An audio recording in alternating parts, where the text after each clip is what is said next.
পয়লা বৈশাখ, আজকে পয়লা বৈশাখ, আমাদের রসে বসে দিনের শেষে বাংলাটুকুই থাক।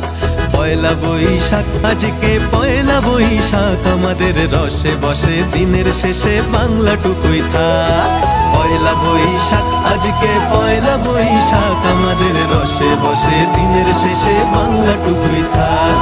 পয়লা বৈশাখ, আজকে পয়লা বৈশাখ, আমাদের রসে বসে দিনের শেষে বাংলাটুকুই থাক।